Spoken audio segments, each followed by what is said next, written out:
A perfeita relação entre o Pai, o Filho e o Espírito Santo é afirmada na Bíblia. Deus é algo mais que uma condição de existência, como o espaço ou o tempo. Ele não só existe, mas também age. Ele é o Deus Todo-Poderoso, Criador de tudo, e o Espírito de vida.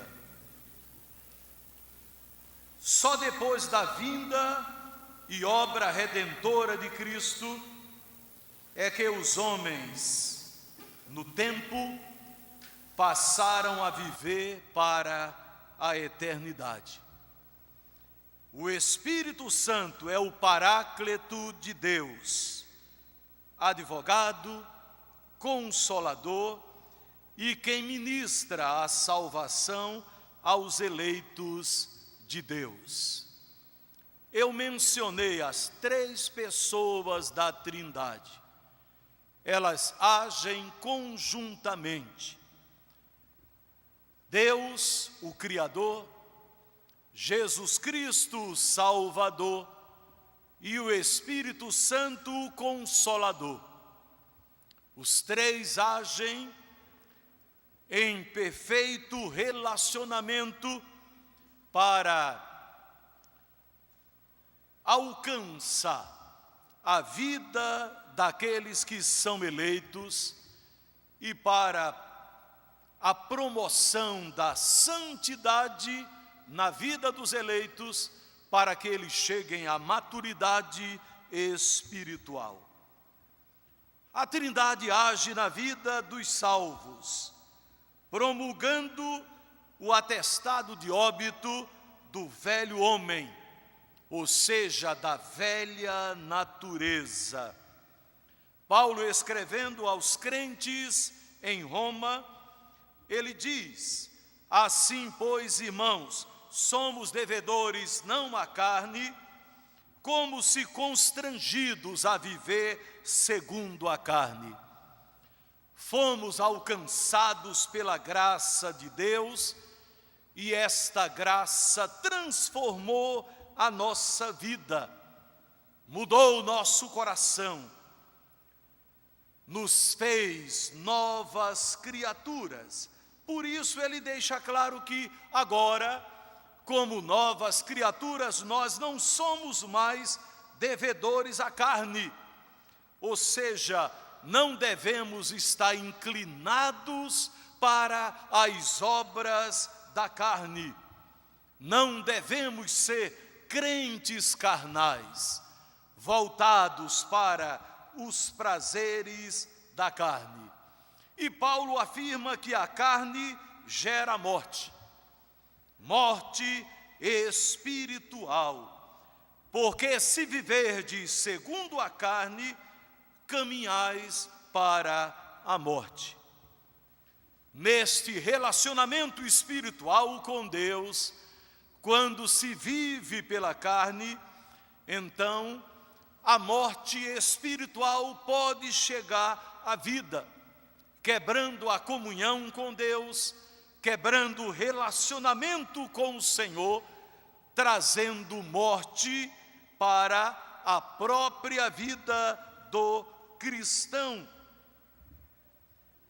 Paulo deixa claro que aqueles que foram alcançados pela graça do Senhor, transformados pelo seu amor, pela sua presença, devem viver uma vida espiritual intensa, uma vida de santidade na presença de Deus. Ainda não perfeita, mas uma vida santa, separada, consagrada ao Senhor.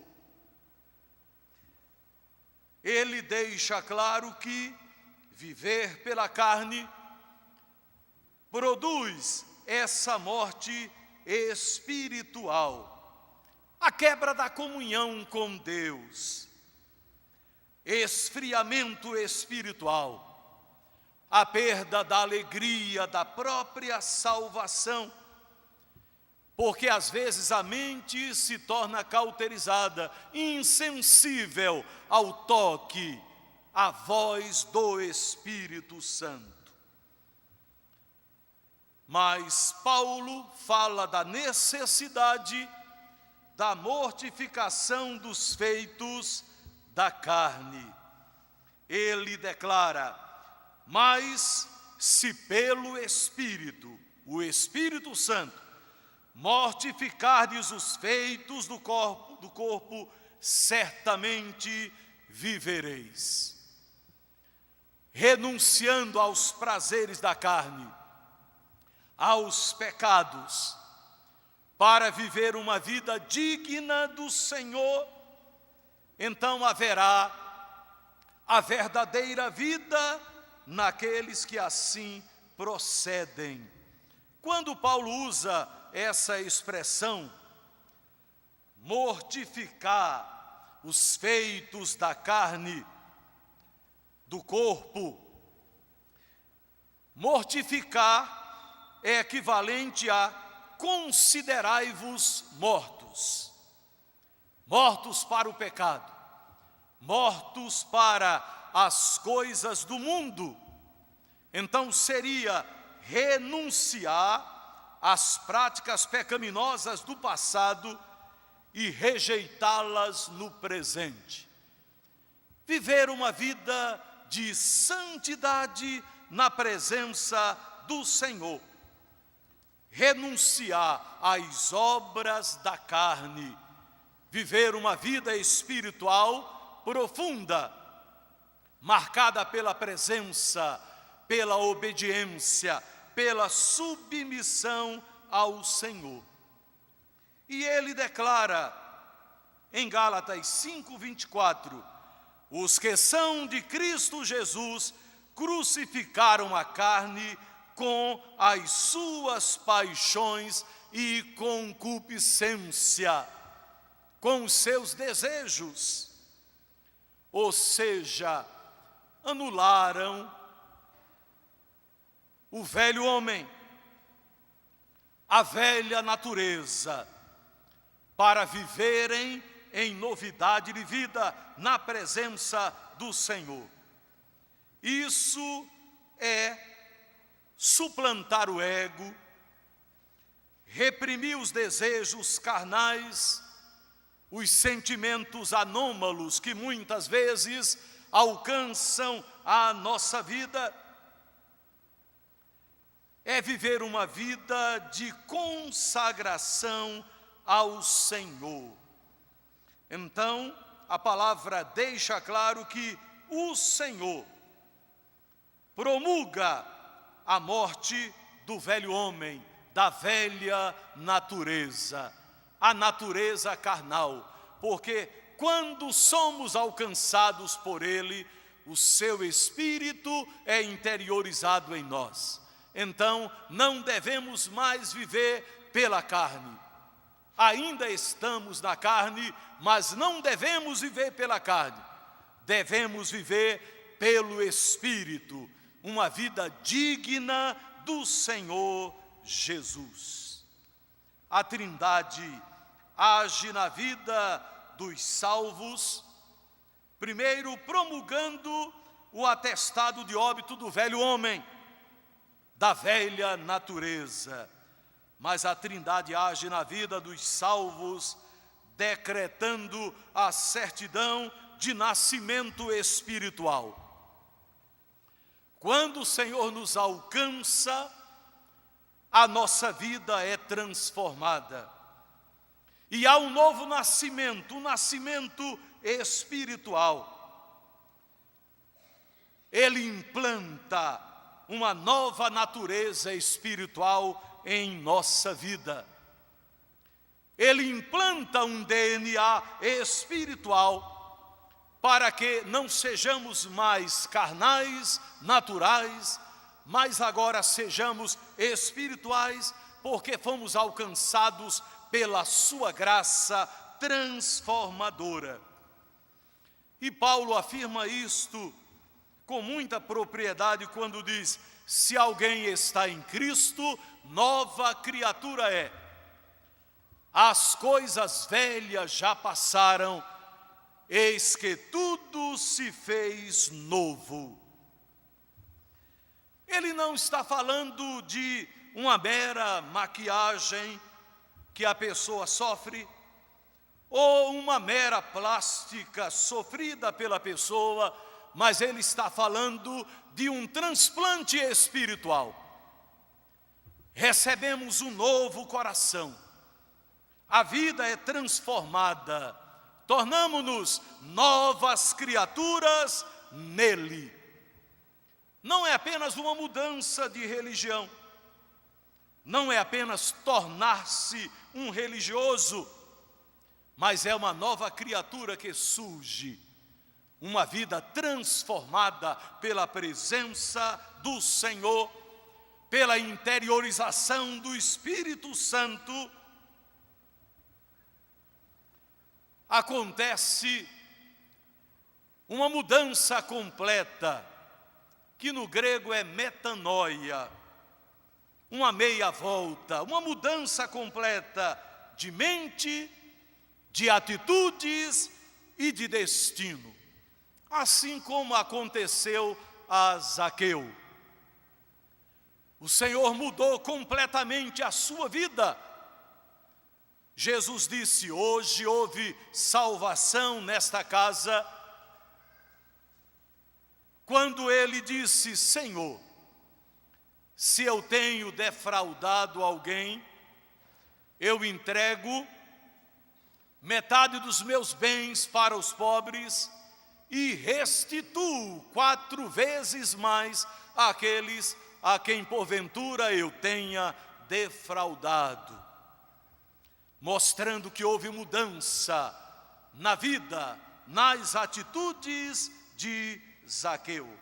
Então, a Trindade age decretando a certidão de nascimento espiritual. Há uma vida nova que surge pela presença de Jesus, pela interiorização do Espírito Santo.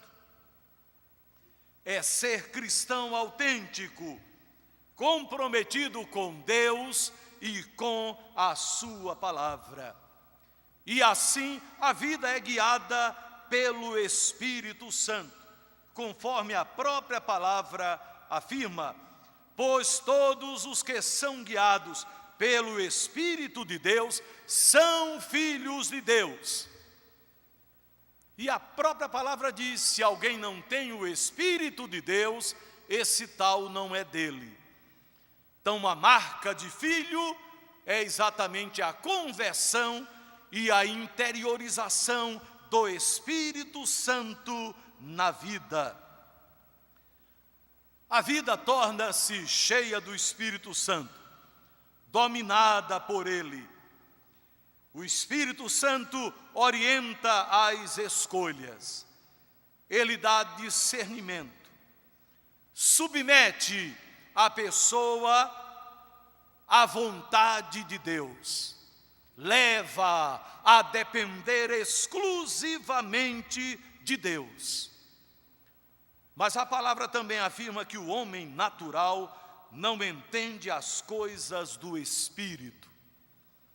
O homem natural é aquele que não tem Cristo como seu Salvador, não tem, portanto, o Espírito Santo em si. Então ele não distingue, ele não compreende, ele não percebe a profundidade das coisas espirituais. Mas o homem espiritual, o ser que foi alcançado pela graça de Deus, ele tem discernimento para compreender a vontade de Deus e as coisas espirituais. Não recebemos o espírito de escravidão. É o que Paulo afirma: porque não recebestes o espírito de escravidão para viverdes outra vez atemorizados. há uma nova vida na presença do Senhor. Recebemos o Espírito Santo de Deus para vivermos uma vida diferente, não mais atemorizados, não mais vivendo em pecaminosidade, sem fazer a vontade do Senhor, sem cumprir a sua palavra. Essa expressão aponta para um contraste. Paulo mostra a servidão de escravos dulos. Antes de se ter Jesus Cristo, mas agora ele fala da liberdade no Senhor Jesus, que nos é trazida pelo Espírito Santo. E conhecereis a verdade, e a verdade vos libertará. Se, pois, o Filho vos libertar, verdadeiramente sereis livres. Por isso que ele diz que nós não recebemos o espírito de escravidão, mas o espírito de vida, de liberdade no Senhor Jesus. Mas a Trindade age na vida dos salvos, determinando a filiação eterna e gloriosa. Paulo deixa claro que, através de Cristo, nós nos tornamos filhos de Deus. Para viver, diz agora, uma nova vida, ele diz, mas recebestes o Espírito de adoção, baseados no qual clamamos, Abba, Pai. Fomos adotados filhos de Deus em Cristo. Ele veio como unigênito Filho de Deus, mas fomos adotados nele através da sua obra redentora, do seu sacrifício lá na cruz. Nós também nos tornamos filhos de Deus, através da adoção em Cristo. Por isso nós temos o privilégio de chamarmos a Deus também de Pai. Recebemos o Espírito de adoção, o Espírito que torna as criaturas filhos e filhas de Deus e as capacita a chamarem Deus de seu Pai. Todos são criaturas, mas são apenas filhos de Deus, aqueles que em Cristo receberam esta adoção. Então a palavra deixa claro que esta adoção tem um caráter legal e espiritual. Legalmente, porque Cristo pagou o preço para nos adotar. Ele deu a sua vida em resgate de muitos, em resgate dos eleitos, dos escolhidos dele.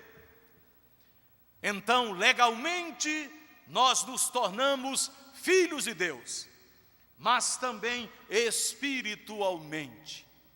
Então, Jesus veio como Filho unigênito e regressou ao céu, regressou ao Pai, agora como Filho primogênito, porque não apenas Ele é Filho de Deus, nós também nele nos tornamos filhos de Deus. No primeiro século, um filho adotivo era um filho escolhido deliberadamente por seu pai adotivo, para perpetuar o seu nome e herdar todos os seus bens. Então, a condição do adotado era igual à do filho biológico. Não havia nenhuma diferença. Somos privilegiados, porque fomos em Cristo adotados filhos de Deus, com os mesmos privilégios que o próprio Senhor Jesus. Paulo usa uma expressão do aramaico, Abba, que significa Pai.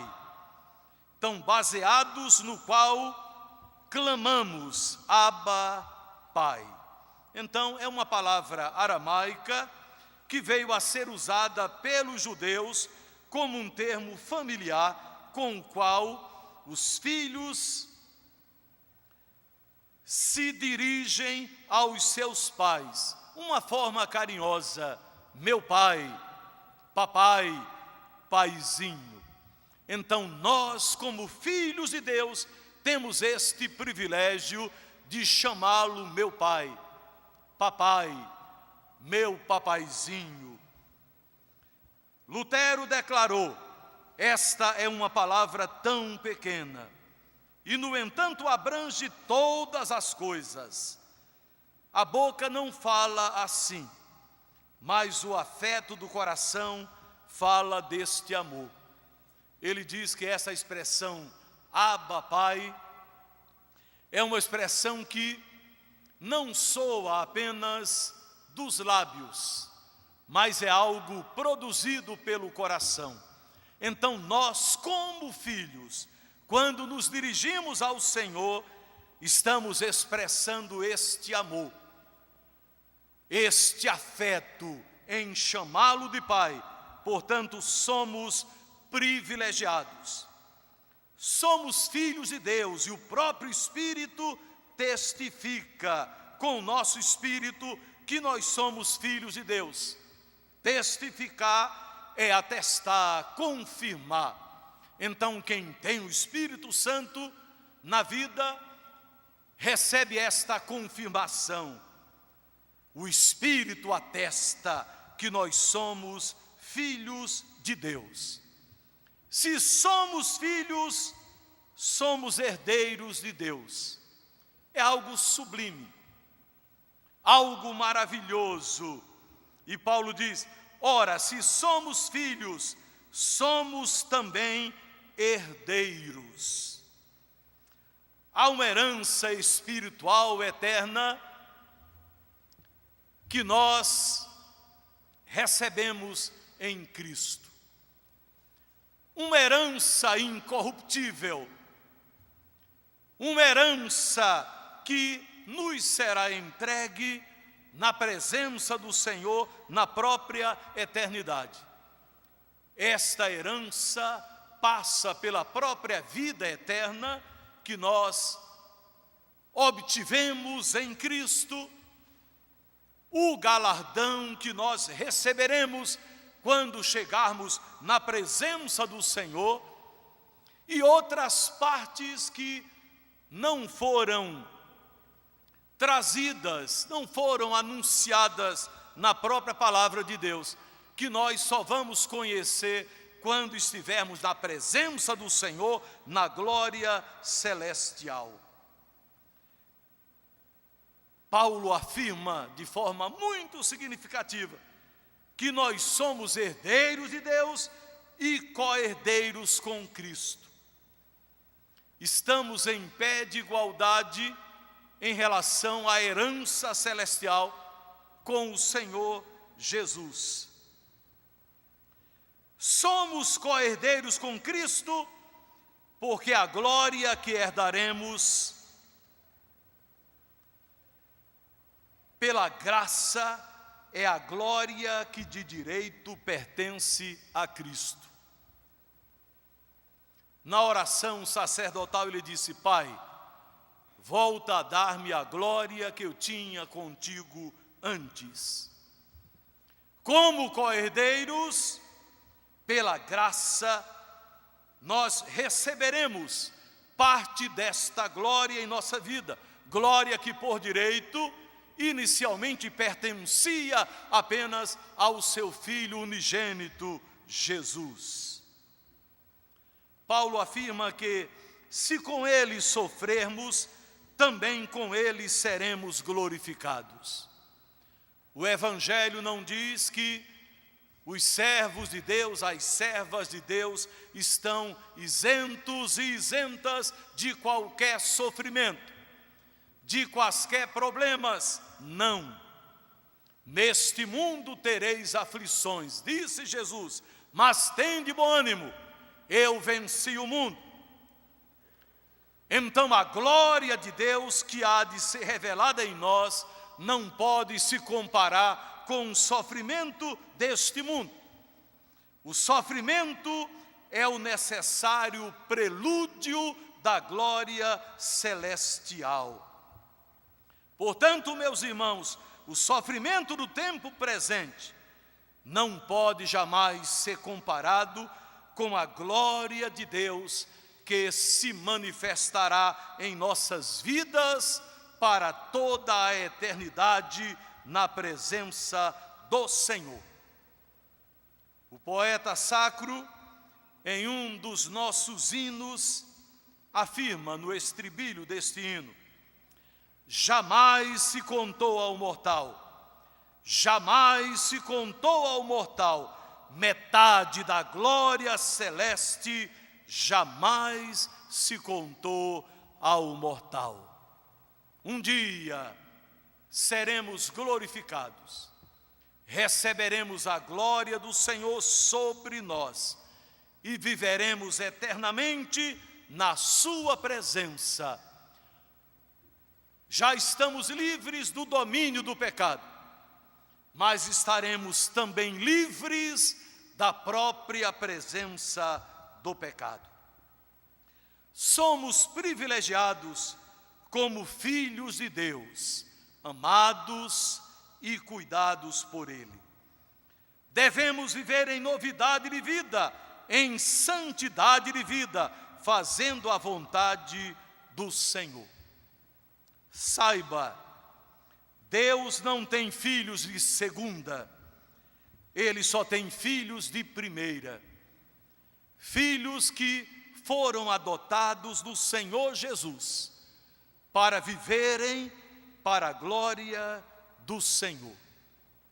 Escrevendo aos Romanos, capítulo 12, versos 1 e 2, o apóstolo Paulo diz: rogo-vos, pois, irmãos, pelas misericórdias de Deus, que apresenteis os vossos corpos por sacrifício vivo, santo e agradável a Deus, que é o vosso culto racional. E não vos conformeis com este século, mas transformai-vos pela renovação do vosso entendimento, para que cumprais a vontade do Senhor, que é boa, perfeita e agradável.